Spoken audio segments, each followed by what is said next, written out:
ওয়ালাইকুম সালাম। সাইফুল, কি অবস্থা? ভালো ভালো আছো? আছেন? জি আলহামদুলিল্লাহ। স্যার ভালো আছেন? শুনো শুনো শুনো, আমি হইলো তোমার ভাই, ঠিক আছে? আরেক হইলো তুমি হইলো আমার মেয়ে আনিকার ক্লাসমেট, মানে আনিকা তোমার উচ্চ বোন, ঠিক আছে? আমরা একই এলাকার মানুষ, ঠিক আছে? আমি যত বড় কিছু কিছু হয়ে যায়, তুমিও যত বড় কিছু হয়ে যায়, আমরা একে অপরের ভাই, ঠিক আছে? আপনার বাড়ি তাহলে কুমির মারা? হ্যাঁ, কুমির মারা। আনিকা তোমার উচ্চ বোন নিচ্ছে, সবসময় হবন নে, ঠিক আছে? জি আমার ক্লাসমেট ছিল। আমি চিনতে পারছি। যাই হোক, শামিম তো তোমার জন্য অনেক করছে, অনেক। শামিম, জি গাজী ভাই, আপেল ভাই, তারপর অনেকে, মানে আমাদের সংগঠনের অনেকে অনেক কিছু করছে, ভবিষ্যতেও করব যদি তোমার কোনো সমস্যা থাকে আরো। আমার সেক্রেটারি, মানে সেক্রেটারি বলতে গেলে। আসসালামু আলাইকুম। কালিকা প্রসাদ ইউনিয়ন প্রবাসী কল্যাণ সংগঠনের পক্ষ থেকে সবাইকে জানাচ্ছি অভিনন্দন এবং ভালোবাসা।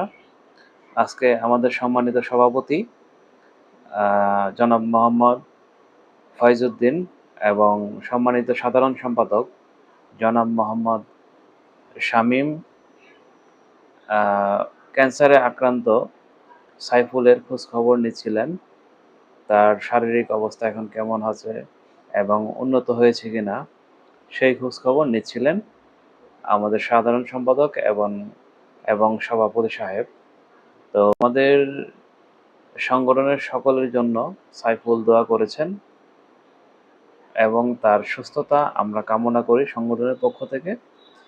এবং আমাদের সভাপতি তাকে বলেছে যে যদি আরও সহযোগিতা প্রয়োজন হয় আমাদের সংগঠনের পক্ষ থেকে করা হবে।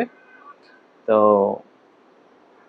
আল্লাহ যেন তাকে সুস্থতা দান করে এবং আমরা কালিকা প্রসাদের যে কোনো বিপদগ্রস্ত মানুষের পাশে যেন দাঁড়াতে পারি, সেই তৌফিক আমাদের সংগঠনের সকলকে আল্লাহ দান করুক।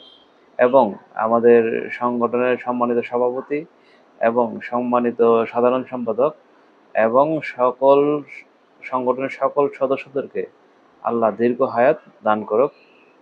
আসসালামু আলাইকুম, সবাই ভালো থাকবেন। আল্লাহ হাফেজ।